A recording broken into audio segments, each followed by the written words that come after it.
They free all kinds of new and exciting things that our generation knows nothing about. So good luck to us. Hey, no idea. I'm gonna do the thing that I always hate that presenters do, which is look at my phone. So my speaker notes aren't gonna be able to translate back and forth. So I quickly moved all my notes over to my phone.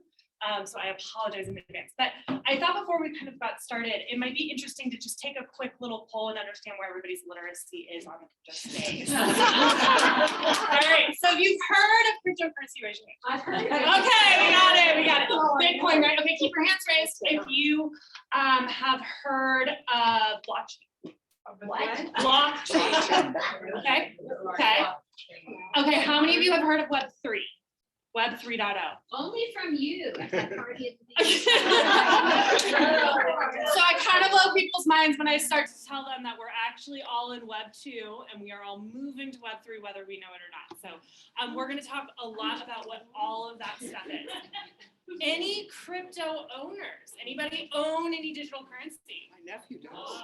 Wow. We got two. We've got two. We'll take it. Other than Bitcoin or ETH. All right. Okay, so I'm going to keep this extremely high level. At the end of this conversation, so I'm going to go ahead and present. There we go. All right, we're good. Okay, so hello. So at the end of this, what I'd like to make sure everybody can start to understand is the big picture of crypto. Just like you don't need to understand the ones and the zeros in order to use email, you don't have to understand the really granular stuff when it comes to crypto. If you guys want to do that, I'm happy to come back and we can get to the ones and zeros. But what we're going to talk about is what crypto technology is, what it is not, and most importantly, what it enables and how that is moving us into the next generation of the internet. And then I'm going to talk a little bit, if time allows, it might be too robust.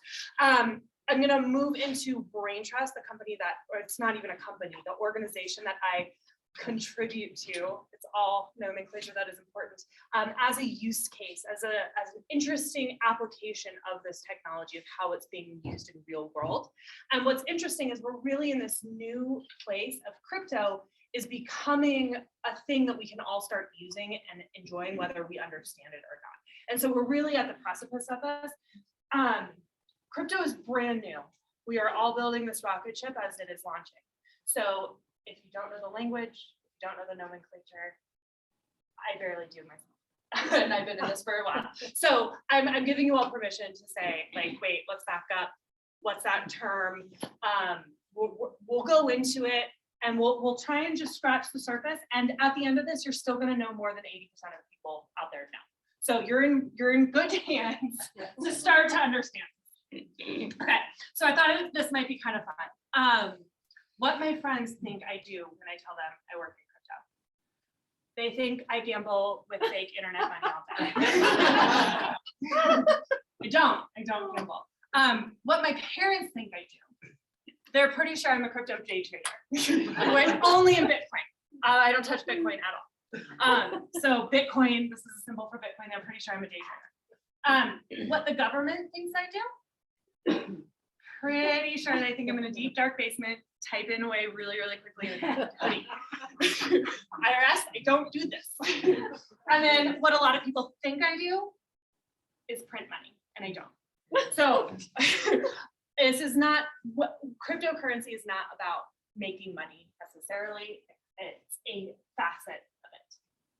What I really do, and don't laugh when you see this next picture, because it's so new, it's hard to even find a picture that represents it. Fun, Betty. What I really do is help distribute ownership and control to other people. You're gonna hear that a lot. Distribute ownership and control is really what Web3 does. It's the ownership economy. And my job in it is to institutionalize and make it a real thing. So I'm gonna, hold on, let me pull up my notes. I wrote this out. Okay, so part of it is I've been at Braintrust for 2 years. I've worn just about every hat that there is. I've been in crypto for 2 years. Crypto is a huge, huge field. It's a little bit like telling people, I'm a medical researcher, and then they show you their mole, right? Like there's like a whole vast field of this. I'm in one slice of it. I'm in the user control and ownership piece of it. And what that means, enable people to take ownership and control of organizations. They own it in a real tangible way through tokens, and they control it in a real usable way through utility. And we're gonna go through a little bit more about what that means. When I break it down to its simplest terms, it's a little bit as if Uber drivers owned Uber, right? So like conceptually, we have these people that participate in these organizations, and they are customers or clients. And what Web3 technology does, blockchain technology enables Web3. What it enables to do is easily and systematically spread that ownership out to other people. And we do that through tokens. I'm sorry, you do that through Tokens and cryptocurrencies. Yep. Okay, so what is crypto and what does it do? When we think of crypto, we think of cryptocurrencies. But really what this is all about is what it enables. So in order to understand crypto, you have to understand blockchain technology. This is the most complicated it's going to get all night, I promise. Okay. What is, oh, thank you.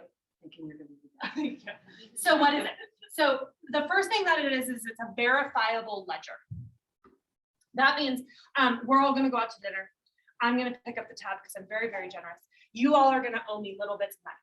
The next night, we're all going to go out to dinner again. It's now twice the tab. You all are going to owe that person a little bit of money. What this does, what blockchain technology does, is keep track of all of those little O's, who owes what. And it's a verifiable ledger. It's digital. You keep track of all of those little things. What happens is we then distribute that. One person doesn't own that ledger. That ledger is owned by lots of people all over the internet, and it is asynchronously verified and maintained. Work with me. Okay. Then those pieces, so then you have all that ledger.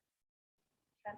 What happens is that ledger gets encapsulated and summarized and encrypted, and that ledger gets saved. And then it gets stored, and then another ledger takes up where it's left off. And that's how we get the chain. So a block is the ledger, and the chain is all of those ledgers linked together. So when you have a combination of a ledger, that spreadsheet, that who owes who, living lots and lots of different places, verified by lots and lots of different people asynchronously, stored in multiple locations, and continuously verified, it makes it incredibly secure. So when we talk, one of the things that people really like about crypto is it's really, really, really secure. And most importantly about crypto is what it enables. And what that enables is trust. Oh gosh, ignore this. It says trust on the internet. This is like the key thing. Trust on the internet is what this enables. So it enables you to actually start trusting the transactions and make them verified between lots and lots of different people. So when the internet first came out, we were able to send and share information with one another. I could send you an email, I could send you a picture. You could share that, you could consume that email and that picture. What blockchain technology enables is for me to send you a value. I can send it to you. You don't have to know who I am. I don't have to know who you are, but you can verify that that happened. And here's the big thing. It can happen without a middleman. It happens without a bank. It happens without an intermediary. So right now, I want to send money to somebody, I usually use like a Venmo or Wells Fargo. We don't have to do that anymore. And we're getting rid of that middleman. So, is everybody with me? Yeah. Okay. So it's the middleman, and yeah, bankers, that's okay. There's room for banking and what's there. So what they're doing is you're eating the middleman. The Web3 technology makes those interactions on the internet trusted, verifiable, open, transparent. One of the big misconceptions about cryptocurrency is that it's completely anonymous. And there's factors of that. We could go into that if anybody's super interested, but it's actually completely transparent. So the transactions are all recorded, all open.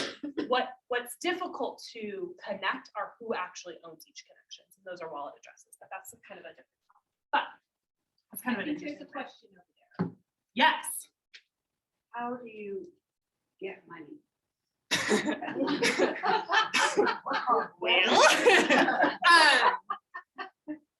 And how do you invest in this? My son, she's getting there, has invested, and I'm like, in what? How do you get money? How do you? I don't get it. Let me save your question just for a little Okay. bit. I'm gonna get to you. I'm gonna get to that.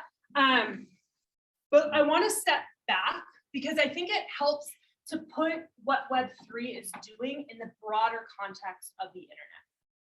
So clearly this didn't work. We'll just go through all of them. All right. So Web 1, when the internet first came out, it was a read-only internet. Ask Jeeves, Yahoo, the early days of Google. It was as much information as we can put onto the web as possible. So you can see it, can't really do anything with that information. Then without there being an event, we all slowly moved into Web 2. This is all slow transformations, but we slowly moved into Web 2, which enabled us to start interacting with the internet content. We could like things, we could comment on things, we could add things, we could write the content on the website itself and click a button and see it on there. We could play videos, we could start doing those things. So DocuSign is a Web 2, correct? So it also enabled legal transactions. Wikipedia. Is that fair? Wikipedia is also a Web 2. You're getting to a complication that I was going to avoid there, but that's okay. So with what's interesting though is you have all of this content on the internet. We don't really know what to do with it. So the next phase of it were these big companies came in and started to curate it. I bet a lot of you started to work for these companies, right? Like we've got the new Google as a content curator. Netflix is kind of a classic content curator. You start to have these organizations say, here's a bundle of content for you to consume in a really easy, understandable way. Now, Web 1 wasn't really monetized, right? It was kind of free. Now we pay for our internet, whether we pay for it directly or not. This is the era of subscription services. We're all paying for some sort of subscriptions. If we're not paying for it, we're paying for it in the sale of our personal data and our browsing history. We're paying for it by getting ads and that targetization. So like we're paying for it in some way. So Web 2 is quite monetized. It's also controlled. So we don't actually own the content that we purchase on the internet, right? What we're actually buying with these subscription services is access to the content. We don't actually own any of the content. But it's really worked quite well, right? Like I enjoy the internet. I'm on it all the time. I get a lot. What Web3 is transitioning us into, what blockchain and crypto technology enables is the next phase of the internet, which is trusted content. It's not only content that you can consume, that you can interact with, but you can actually own it. We're gonna break this down a little bit more. But the content ownership is part owned by the people that create it. So it's trusted, it's decentralized, which means it's not necessarily controlled and operated by a single centralized company traditional org. It's all paradigm shifting. Trust me, it's taken me a long time. It's scarce, right? Like, so before you could get a picture on the internet and share it 10,000 times and that's what it was. Now we can start to control scarcity on the internet with Web3, and we can give ownership to people. So let's take this example with music. So this line designates the internet. Pre-internet, we all got CDs or records and sets and all sorts of things. But you could go to the store, you could buy this tangible good, hold it in your hands.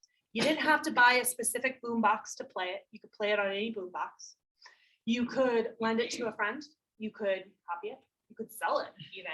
Like, you had ownership and control of this thing. Next came Internet One, and that introduced Napster.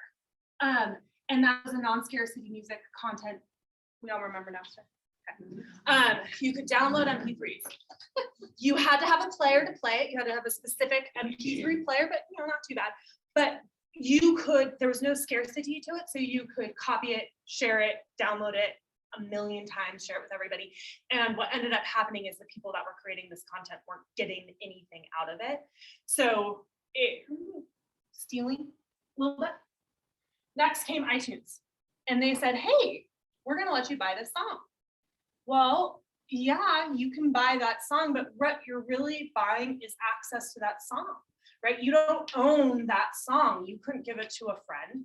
You know, if Apple went down, God forbid, I haven't all that stuff, but if Apple went down, you'd lose that song. That was how that worked. And so you were platform dependent. You're basically paying rent to these platforms. Next. So this is NFTs. Anybody own NFTs? Anybody know what it is? Yes? We got an NFT owner. Okay. So NFTs, I'm not even going to give you the acronym. I'm not even going to go there. Non-fungible tokens. Yeah. Okay. So it is owning a little tiny piece of something. So imagine you're in the 1950s and you go to Liverpool and you're in a little bar and there's this really cool band that you listen to and you can't get the song out of your head. And instead of buying a CD, what you will do now is you will buy an NFT of their music. You will buy a little tiny portion of their music, and it is written into the music, into the program, the software that you buy, a little piece of the royalties. So that band now becomes the Beatles, and your NFT that you bought for $1 in the Liverpool. You're saying N like Nancy, F like Frank, T like Tom. You got it. NFT. Non-fungible. Totally. Frankly, the acronym is just like the worst acronym ever. But imagine, I know, but imagine now it's 6 years later and you just bought a tiny little piece of a Beatles song. You bought 1/50th of I Want to Hold Your Hand.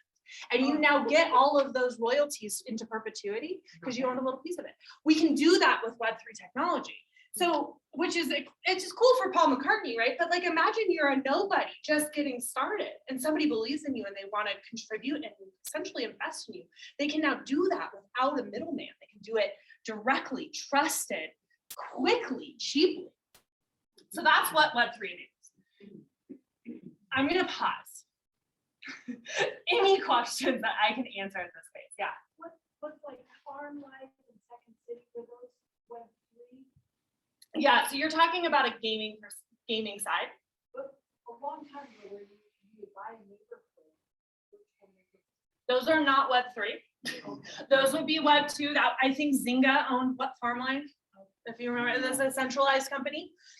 Centralized ownership. It could have been, I don't know enough to answer your question with firm feelings, but it's likely it maybe had a piece of this, but it's unlikely that it was actually built on blockchain. Gaming is really just getting into the blockchain world, and it's huge. I know almost nothing about it, but it's really, really nascent. So, yeah. So I'm sure I'm phrasing this very poorly, but so would this eventually put banks out of business? No. Not as long as we're alive. Well, I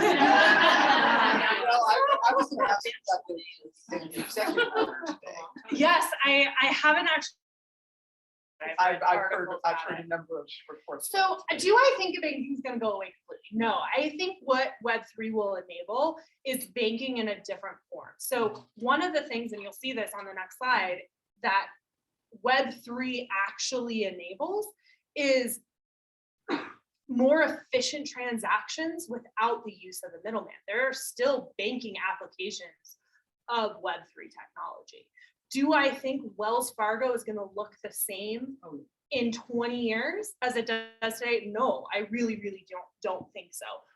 We've got this technology, it's out of the bag. It's only going to be improved and be innovated on for early days. Well, So what- it's only a matter of What is the distinction in between what a bank does and buying a little piece of Yes. product? It's such a great question. Okay, so I'm going to answer it. There's two kind of column answers. What a bank does is centralized. They make all of their own decisions. They set their own fees. They set their own policies. They create the whole world. It's a centralized thing. And usually, frankly, it's what, probably like 15 people in a room making some of those big decisions that get filtered on throughout the rest of the organization. Web3 is decentralized, which means lots of small decisions get made by lots and lots of people throughout the network. And we'll talk about what that looks like in practice through governance in a minute. So centralized, decentralized, investor-owned, user-owned would be the second thing. So banks are kind of stakeholder-owned, controlled with stock. And that has worked really, really well for a really clear reason. Marketplaces need investments to build. But what we can do with tokens is distribute ownership to the. So for example, I bank with a Web3 organization. I don't even think you know this. I bank, one of the banking solutions that I use, I still have my credit union. I still have Wells Fargo, which I hate. They always make me watch an ad before I can access my bank account. It drives me nuts because I'm paying for my internet in some way or another. And then I also have a Web3 solution. I'm not fully bought into 100% Web3. I will likely diversify for a very long time. But when I build that, when I do interactions on the Web3, I get rewarded for it through tokenization. So I'm incentivized to do more of my banking on this platform than any other platform. So one of the ways I'm incentivized, like if I share my referral code, I get points. More points I get, my better my APR rate is. How does this differ then from stock market? Yeah, so let's say you and I wanted to start a company together, and we wanted to distribute stock. It's really complicated to distribute stock. It takes lots of paperwork. Things have to be filed. It takes time. What tokenization does, and it's a fair question because it gets compared a lot. What tokenization does is I can send you a token as easily as sending a text message. So, and it's fast, it's way faster, it's way cheaper, and it's way more transparent. And can I add something? Sure. So I had a small business for years to become a public company, it was over $250,000 a year burden on the shoulder of the company to go public, to perpetuate that. So you had to be really rich to be a small particle in the stock club. So you couldn't give ownership to your workers, and you certainly couldn't participate in the gig economy, which is, I mean, my take on this is it changes the relationship between rich and poor, right? So right now, everything is owned by the monopolies, and that separation is becoming ginormous right now, right? And the idea is, you know, if you're a contractor, you get nothing but your paycheck. But if you don't own stock, it's a company that's not big and rich enough to have stock, give it to you, right? Absolutely. So I think that's where this is going. I earned ownership in my company that I work for, my organization that I contribute towards. I'm not an employee. I earned stock day one. The equivalent of stock day one, right? And in any other world, it would have been 5 years of that company building up, having a tons of money, and hiring Morgan Stanley, paying hundreds of thousands of dollars to even qualify, maybe to issue stock, and then every year repeating that. So that overhead was borne by the company, so whatever you got was even smaller That's right. because the company had to pay so much. You know, I'm sure you And- all did. And let's not mince words here. The government is going to become more regulatory with cryptos. Like, it is only a matter of time. As of today. Yes. I'm very Yeah. ready for it. It's only a matter of time before like the regulation argument starts to go away, it starts to get shipped out, but at least it's gonna be really clear now. Can I ask another quick question? Speaking of stock, so when a company goes public, excuse me, or even if they don't, and they end up issuing stock to the shareholders, if you will, there is a ceiling on the number of shares that the company has. Fantastic question. I know where you're going with that. In Yeah. this token situation, is there a ceiling of? Yeah. units? So blockchain technology is controlled by what's called a smart contract. A smart contract is autonomous, meaning it can't be changed by the outside. Once it's set in motion, it's in motion. And it dictates all of those rules, which actually prevents devaluation. Thank you. It actually prevents that, right? Because Apple can say, hey, we added more stock.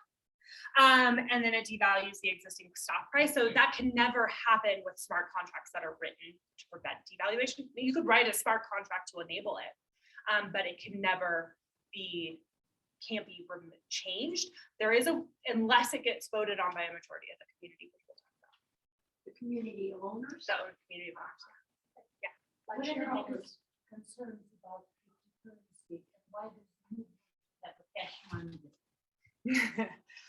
So some of the biggest concerns about cryptocurrency are the ones that we all know about: money laundering, being able to sidetrack sanctions, using money on the dark web to buy things like illegal ivory, like among other things. Getting your password. Forgetting your password is huge. We can talk about that if anybody's curious. But those are some of the big risks. We already have those risks today with money, and like that, this is a really interesting debate. And we can go there. I would recommend we probably don't here because we're going to start getting really, really technical into the weeds, and I'm not sure we want to do that today. But there's always going to be bad actors and bad implications of it. Now, that said, there's actually, I pulled up this figure. I was even shocked by how low this was. Let me see if I can pull it up really quick.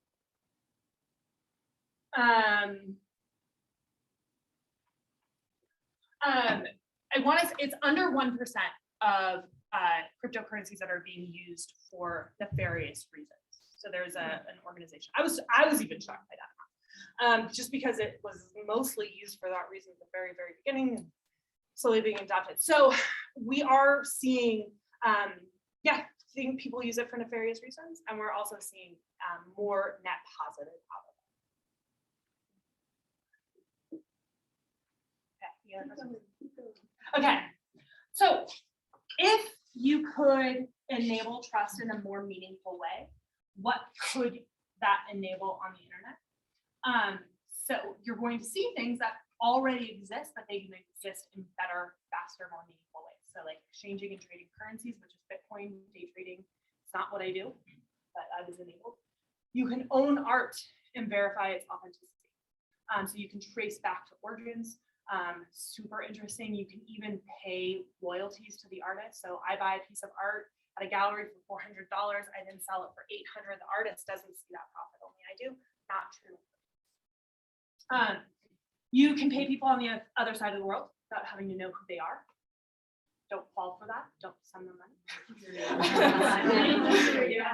You can bank without an actual bank. You can verify identities. Oh, wait. You verify identity. You can start to verify identities because you can start to use blockchain technology to verify documentation across the world. So we are working on a know your customer. Know your customer is in Web 2 as well. Web 3 can do it in a decentralized way where no one person owns all of the identities. Oh. And you're like accessing a database. Voting mechanisms. This is what I'm personally very, very passionate about, is how we can enable democracy.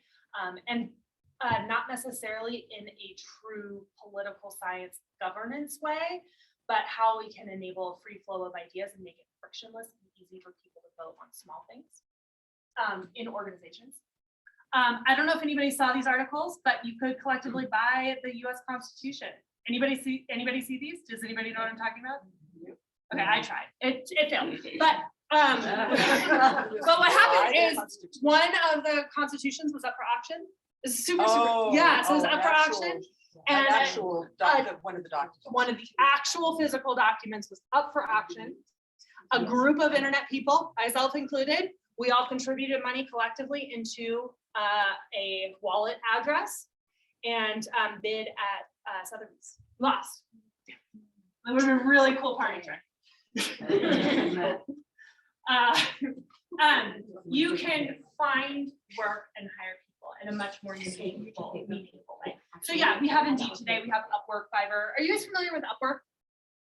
No? Okay. That's okay, we'll get there. You're familiar with Indeed, LinkedIn, hire, find people. What you can do now is find that in a much more meaningful, cheaper way. And so the reason why I've highlighted this is because this is the perfect segue into Braintrust. So before I start talking about how this is applied in a real world use case, any final questions on like Web3 technology? Great. Oh, my apologies. Just real quick, how does cryptocurrency meet up with Web3? I got lost in there. Okay, cryptocurrency is enabled by blockchain. It is the token. It's actually, that's a great question. It's the tokenization. So it's the stuff that we can use to distribute and conceptualize and actualize ownership. So by owning tokens, you're owning a piece of a greater thing. Piece of a bigger thing you own. Sometimes you own the whole thing. Sometimes you own a piece of it. And that's tokenization. And cryptocurrencies enable tokenization. I have a quick question. Yeah. Last Christmas, my 8-year-old wanted me to buy her Bitcoin. Yeah, Okay. yeah, Because she wanted to buy a dinosaur for a video game. okay. Okay. I said, no way, because I don't know what that is. Yeah. So basically what you're doing is you're sending someone cash somehow through a bank, through Zelle, through Venmo. you're You are sending not money. setting them through those entities. Okay, how do they get the money? So we're gonna go back to your question. This gets really complicated. Okay, so I have what's called a wallet address. My cryptocurrencies are handled inside my wallet How address. do you get I think her question is, how do you get your cryptocurrency to begin with? So right? I buy it. I buy it on both a centralized and a decentralized exchange. I also $4? How do you do $4. I also earn Because it. that's the exchange. Wait, I but buy you it on do it- exchanges. So I exchange one currency for another. So it'd be like buying euros. You need a legitimate wallet. It's not Zelle. You need a legitimate, when somebody says, send me money on Zelle to buy this, they're stealing from it, potentially, right? Not necessarily. But you need really a wallet, you need a vehicle. Well, Yeah. I transfer money all the time that I use my bank. Uh-huh. My bank, I do it. through So my bank. it's like you control and own your own bank account, right? Like you got this So you wallet. create a wallet. Mhm. And you put money in the wallet. You do. And then you can move funds. To somebody else's Digital wallet. funds. To somebody else's wallet. So it'd be like buying euros, and then you pay for things in euros. I mean, that would be the equivalent, right? Similar equivalent, if I'm gonna get really, really technical, which I think is an important distinction to make, you Okay. go to an exchange Right. window that you are not buying euros from the euro. No, Provider. I understand that. I'm just saying that Digital you're, window, it's a comparable It is a currency. comparable currency. So how do I get currencies? Just the same way that I get money into my bank account, right? I buy it. I sell things and I get money in, or I earn it. I work and people send me money for it. Same thing is true in cryptocurrencies. That same thing is true. So you can buy it on exchanges. You can transfer it over to other wallets. It's an account and an account. And the difference is technology makes that transfer or a bank makes that transfer. So, I'm sorry, I'm still Hit me. trying to get. So back to the example of the stock market versus the. So in the stock market, you know what you're buying and the value of that share is based on what you're buying. But I keep hearing that, Bitcoin is trading at $450,000 or something. I made that up. Mhm. But it's probably gonna be there one day. It's at 47 But earlier today. it doesn't, I still don't understand. Are you buying something or are you buying this just gigantic thing? You're buying fake internet money. I I mean- mean, that's why I use the exchange of Mhm. currencies. So It's a just like type of with a stock, currency. like what is a stock, right? Like we've kind of built up a narrative around what stock is of it being a thing, but really all it is like a belief that it will be more or less valuable. And the same thing is true with cryptocurrencies. And we're eventually going to get the messaging and the narrative around that too, where we all feel a lot more comfortable and it'll feel really similar to stock exchanges. But is it just one gigantic value? On the token side, and on the stock side is specific to what you bought, or what the value of it. Can I- Well, can I- It's what like it was- currencies. what it was It's worth like at the currencies, time there's an you exchange purchased rate. Now, let me address that, because my son is involved in it. So really what I know is what I hear from a 24-year-old, not even from Megan, who's much smarter. There's a lot of crypto currency choices. Okay, So so it's not just. Braintrust is quote Correct. unquote, Braintrust, I mean, not Braintrust, Bitcoin is trying to be gold. It's trying to be virtual, Okay. right? It's like, what is it in Switzerland, the VINC, it's an arbitrary mechanism for attributing value to something. But other things in crypto are attached to products. So one could be attached to a company, one could be attached to utility, which Megan's gonna discuss. One, so you could be buying that utility. So when right? I hear that Bitcoin is trading at such and such, That's just Bitcoin. does that mean then that that's sort of like the Dow Jones average? It would be it's like a Apple. It would be Yeah. like Apple is trading at. Okay. It would be an entity within the token. So there are different. There are kinds different of- ones. okay. Bitcoin is the godfather. It was the one that started all of it. It's the first application of Satoshi's white paper, which is a whole separate situation, but it's the first real application of blockchain technology. So Bitcoin's kind of the godfather. The godmother is what's called Ethereum. You'll hear it called ETH.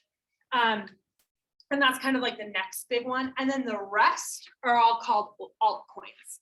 And altcoins are organizations, DAOs, NFTs. I know none of that is totally makes sense, but that's kind of they're different entities with different tokens. So the organization that I contribute to is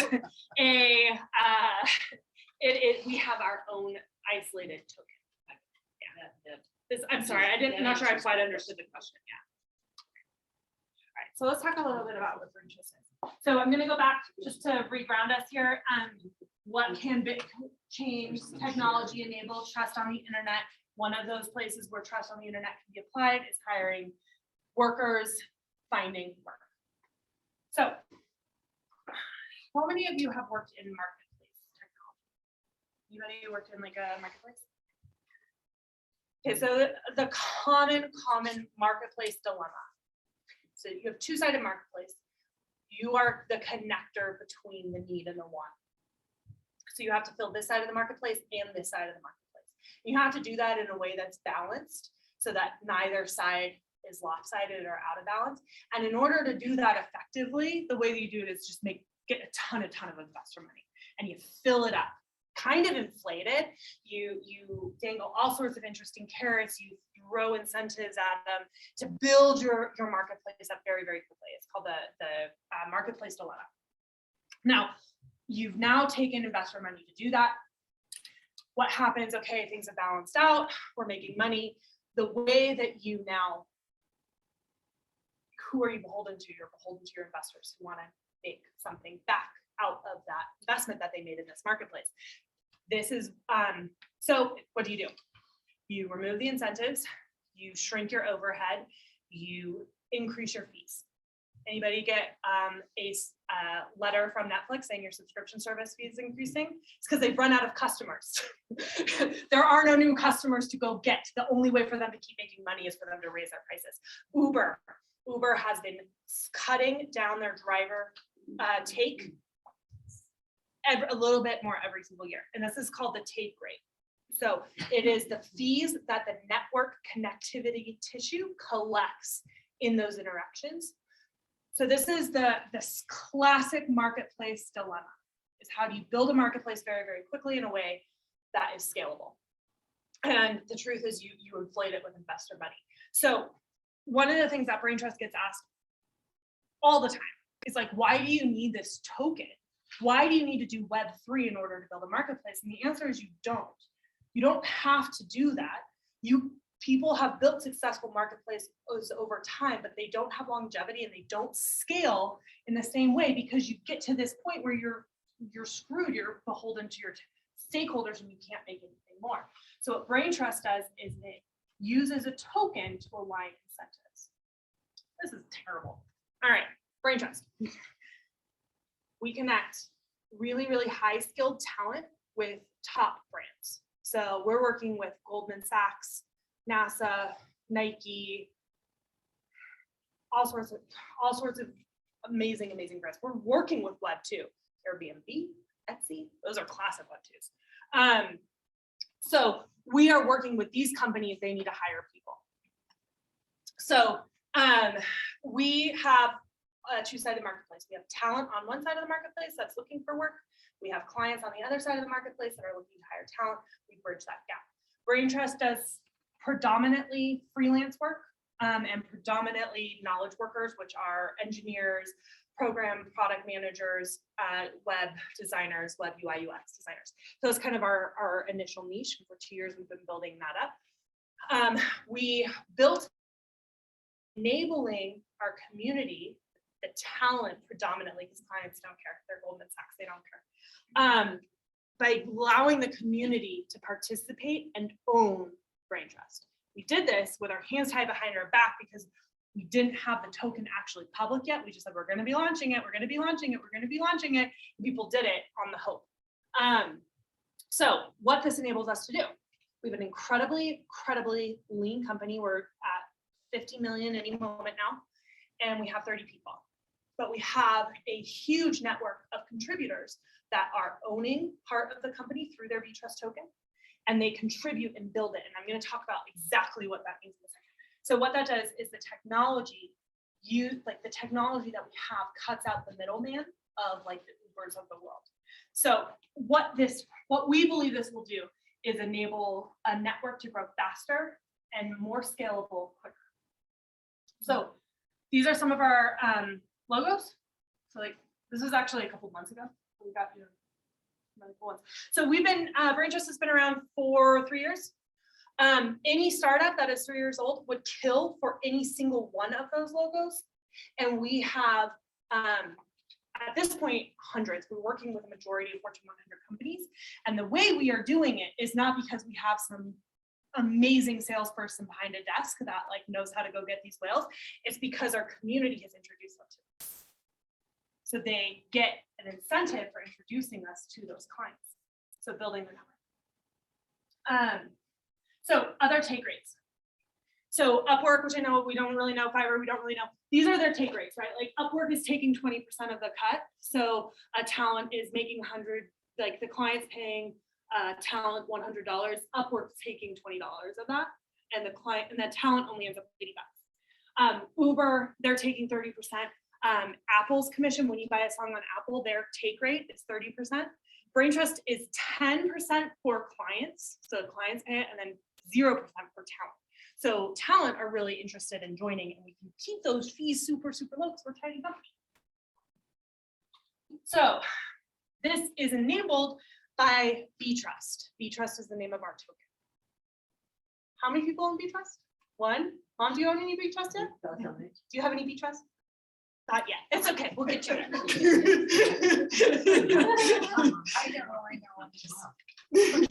Okay, so freelancers, the talent in our network, they have ownership in Braintrust by getting tokens. So we're never going to go public. Braintrust can't go public. We're not a real company. It just can't exist, right? So the ownership is this tokenization. We have a set amount in our smart contract, 250 million, fixated amount. So we're at the beginning of this, we were giving out tokens like you wouldn't believe. You're like, want to take a survey for us? We'll give you 100 tokens. You want to make a YouTube video? 1,000 tokens. Those people are very, very happy right now. Now there's an actual exchange rate. The token is being exchanged. People have a real value associated with it. So we can't do that anymore. Now we give people like one, maybe. I don't check every day. I think we're at about $4. It was about $4 per token. So yeah, imagine like taking a survey and then finding out that survey for 5 minutes was worth $400. Pretty sweet. Okay, so we give out tokens to people that help build the network. So it is not like, hey, I really liked what you said in that meeting today. Here's 5 tokens. It's, hey, you built something that attracted more clients and built the network and made it grow. So here's the incentive for that. That engaged community allows us to keep our costs super low. And by doing it, those people are empowered to actually influence the network, right? So it's not just token ownership in the sense that, okay, now I can take that to an exchange. It actually has, the more tokens they have, the more power and influence they have over Braintrust decisions, because we're decentralized, right? Like lots of people making lots of decisions. And it's loyalty. It's loyalty. So how people earn Braintrust on our network. So referrals. So if you refer talent, you get 1% of everything they ever make on the platform. If you refer a client, you get 2% of everything they ever bill. We also do talent community-based screening. So you have new talent into the network, those get screened by other community members and verified by multiple people. That means we don't have a huge recruiting staff. So people like Upwork, they have staffs of like 200 people to do this work. We have our community and they get ownership for doing it. We also have decentralized and community-owned dispute resolution. So in a traditional company, a client's upset about something. It's almost always the client's right and they like get the money, right? Like Braintrust doesn't even own that process. Our whole community like has self-organized to control how disputes get resolved. So there's a community elected jury arbitrator, there's a documented process, there are jury members, there are expert eyewitnesses, the whole thing gets completely arbitrated without core team involvement. We have a grants program, which is part of what I run. These are short-term projects, short-term/long-term, like 6-month projects that other people in the community are building. So examples include right now we have a product manager, the product discovery work for how to certify both hard skills like programming languages and communication and English stuff. And like somebody else is doing all of that work and it'll be integrated in. Another example is we're having a support channel customer ticket system being built completely by a community member. It'll get integrated into the core code once it's done. This is all being done for predominantly Braintrust. We do a little cash from this. Another one that's super interesting is we have a community member completely unattached to the core team who's building a mentorship program. So talent that have earned jobs on Braintrust, they are now mentoring new talent to help them adjust their profiles and proposals to win clients and make more money on Braintrust. And those mentors will be 100% incentivized with Braintrust alone, just the token. And then groundswell campaigns. Every marketing team would pay for so much money for the amount of groundswell that we're able to do around a new campaign. So we make a big announcement. We have at the ready 40,000 talent members who will go and like and retweet and make content. This is the other big thing. They will make the content without us even asking for it to like spread the message on their own. Content creation is huge. So we've had people without it being incentivized, they just did it. They created microsites where they took all of our publicly available data and made it beautiful. We've had people translate all of our content that's created by the core team into localized languages without being paid for it, just in tokens, not cash, just tokens. We've had people create localized language groups meeting up in real life across the world, and we had no directive or doing anything about it. Because when it comes down to it, ownership isn't just about the tangible, I own the token. There's a mentality that comes with it. We're telling our community, like, you are with us. There is no us. That's why I always step back and say, I'm not an employee, I'm a contributor to a project.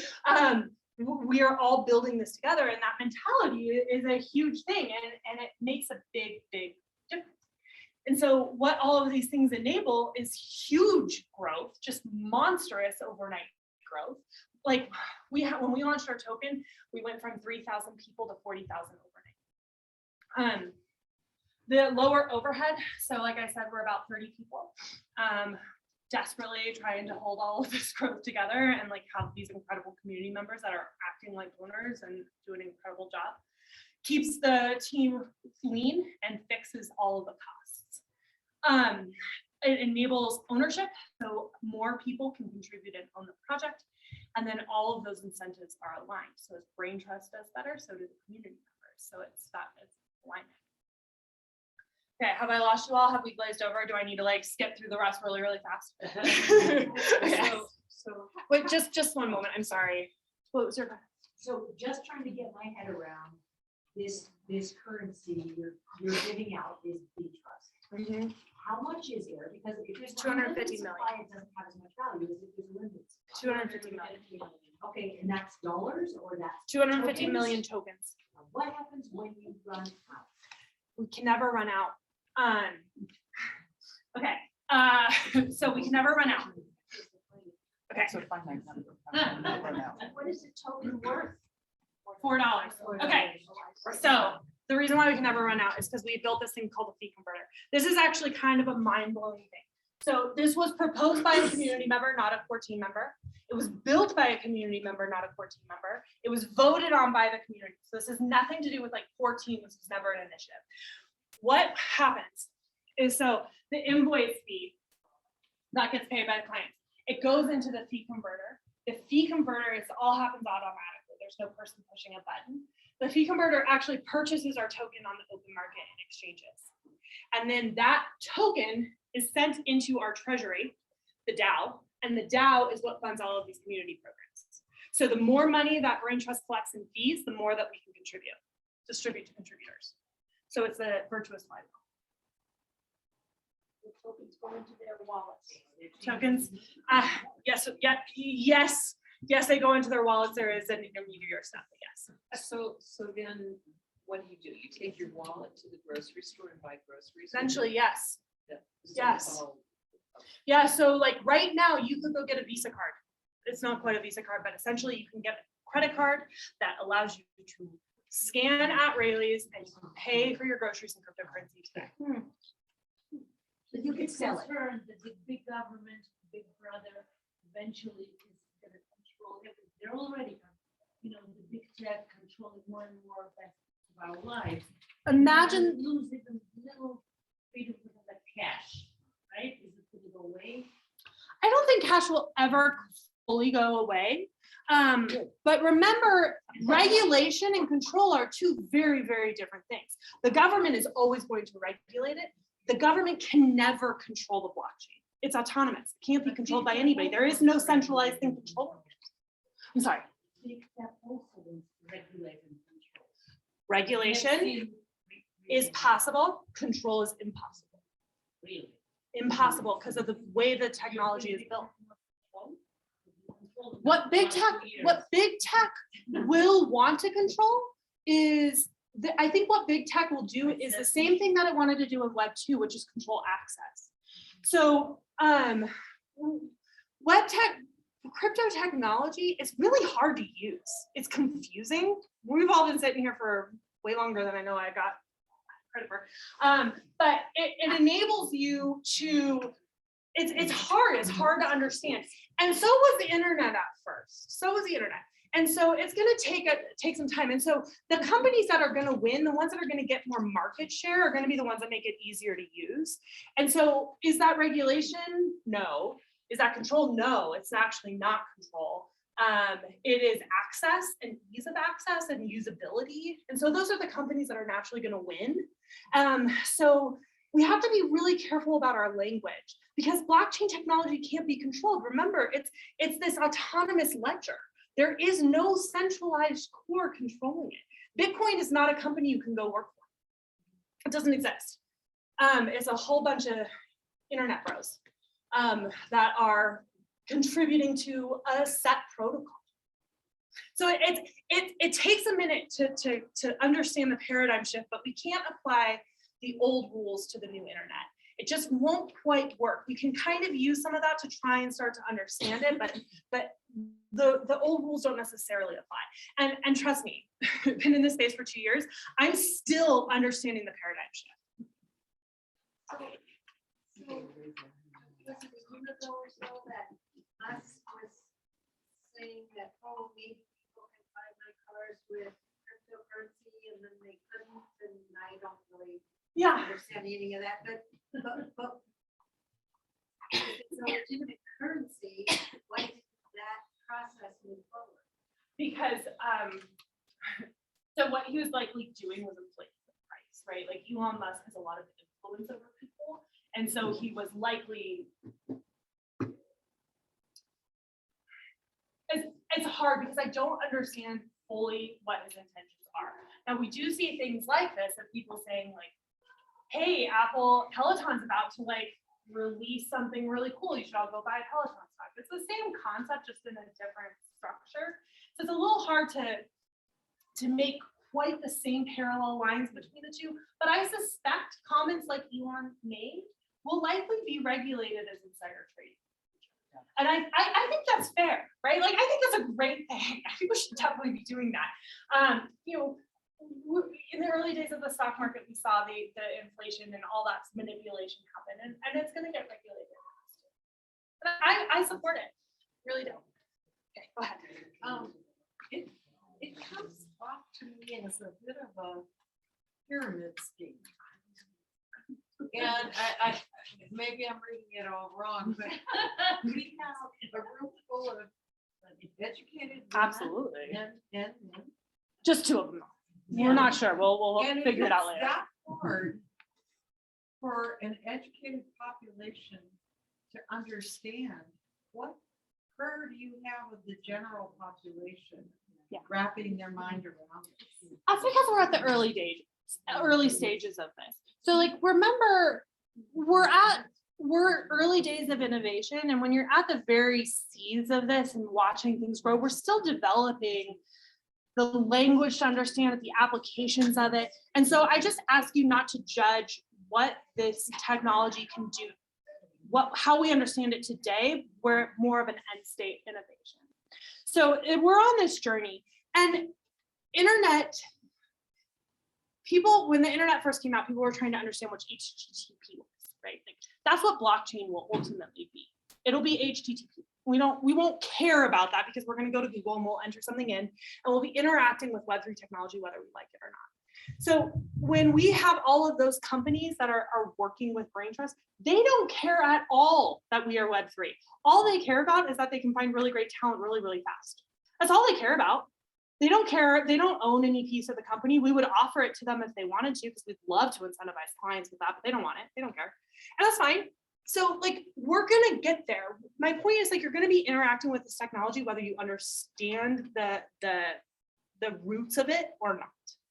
And But more of an employment agency is what your Braintrust is, that's one application of it, yeah. One example. Can I add, sorry, I think the thing is, we're all of a certain age, as we were just discussing here, so we can only apply it to our own experience, but the way I think about it, for good or bad, because is, I owned a company for 25 years. I could not take it public because I couldn't get the inertia to do it. Had I been doing it right now, I I could have hired 30 contractors without making them employees. So there's no health benefits. I wouldn't have to pay social security, save me 14% on every employee, a lot of money, state taxes, all that stuff, and I can hire all these people. But guess what? They'd have equity in the company from day one.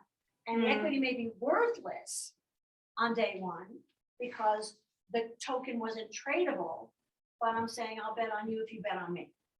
And that to me is the difference is that if you're a startup, you know, you can create a community with an exchange, and then if you succeed, they have equity in you and then they build you, right? We Is do, that- yes and no. We have to be really, really careful when we get into the W-2 and contractor conversation. Braintrust has W-2 full-time traditional employees where they're paying social security. They're like, yeah, I know. So like, we just have to be careful because that's, it is an application, but not the application and not the university. Right. So you have Web3 companies hiring full-time employees, paying them benefits, paying them social security and giving them equity. So it is a way to apply this technology. It is not the way. So you just have to be careful. No, she's legit. What I say, I don't equate it to money. All right. This was a screenshot that I took today from our, we have a public dashboard that like posts all of this information. So,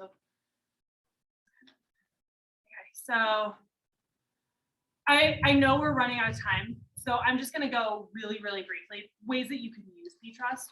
So there are currencies that are traditional, there are tokens that are securities, and they act and feel just like stock and currencies and exchanges. Braintrust is a different category. We are what's called a utility token, which means Braintrust officially does not care what the value of the token is other than the use it has on our network. So the way that you can use Braintrust is through governance. You can vote and control things in. One token, one vote. So the more tokens you have, the more ownership and control you have over them. Governance and practice, changing fees has to be done through the smart contract. The only way the smart contract can be changed is through a governance process. This is all written into code. New revenue streams, this is actually an active proposal that I'm literally getting text messages from as I've been talking, is an active proposal on our governance channel right now is to add a new type of revenue stream. Instead of just freelancers, direct hires, so full-time employees would be, you could start hiring those types of employees through our platform. And product roadmap, so like here are our goals, what should we build? So all of those things get voted on by the community. And the more tokens they have, the more control and ownership they have over them. The next thing is token staking. This gets a little complicated, but it's kind of interesting. Basically, you say, I can stake my tokens to verify and give signal about my ability to be trusted. So imagine you are competing, let's see, Logitech wrote out a proposal. We're looking for a front-end developer. There are thousands of front-end developers on our platform. 500 people submit their application. How does Logitech sort through all of these supposedly perfect opportunities, right? As a talent, I could say, I will stake my Braintrust. I will put 1,000 Braintrust onto my proposal, and if I don't show up and do a good job for you in the first 30 days, you can keep it. And then the company gets to keep that token. And actually, we would convert it into US dollars because clients are not interested in holding tokens on their books. But just be honest. And so similarly, so that's how we would manage a two-sided marketplace that is client constrained. Right now, we are a talent constrained marketplace, meaning that there are more clients than there are talents. And so similarly, a client could say, I have this job, I really, really want to hire you. So if you come, I will stake 1,000 Braintrust tokens. If I don't end up hiring anybody on this platform, the people that submitted applications get to keep it. So we can play around with things like that. And if I do hire, I keep that stake. So we can play around with things like that to help align incentives properly. So we can do that with proposals, we can do it with job staking, we can also do it with reputational staking. So I stake my reputation, I stake my Braintrust, that this person that I've referred is a good person, and if they pass your screening test, I get to keep my stake, and if not, maybe even get more of it. And if not, then stake returned. Okay. Went through the flywheel. Okay. Questions? Final questions before you are like, why did I come to this? She just kept talking. Why didn't she shut up? Okay, what was your question? When you say it's secure, Mhm. who decides what security is? Like, how- Because they're talking now about increasing. The ledger. Yeah. That's the ledger. Yeah. So how this gets secure is it's because we know what the technology is. It's visible. The technology is public. We can see how it works. And there's no central person pushing the button because the technology manipulates all of these things. So we know X is going to happen when Y happens. So that's one thing. So that it's secure because it's open, right? Like, so it's secure because we all know what's going to happen. And then it's also secure. I don't want to get into mining, but that's another way that it gets secured. The other way that it's secured is because it's not all owned in one centralized location that can be targeted. It's owned and controlled by multiple people at multiple times. And then the other thing is that of the chain. So you have the ledger. Once I like to think of it like a legal pad, like Megan owes Dab $500. Dab owes. And then when it gets to the end of the legal pad, we say, okay, we all agree on this, right? We all agree, everything's good, everybody agrees, and you have like thousands of people agreeing. And once that gets unanimous, it's bundled up, secured, encrypted, and then the next chain goes on top of it. And so you get the security of that. It's supposed to, it's a GIF. Oh, okay. Yeah. My bad. So that is Bitcoin, that's the best known, right? It is the best one. I don't dislike it. I own Bitcoin. Bitcoin is a securities token. It's designed to be traded and it only has value in the way that other people perceive its value.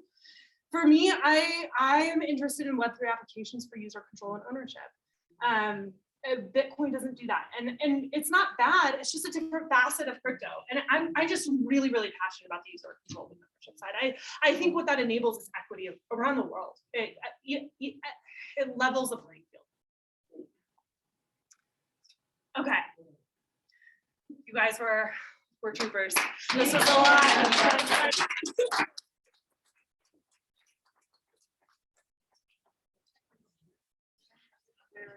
You are very welcome. So our next meeting is in a month.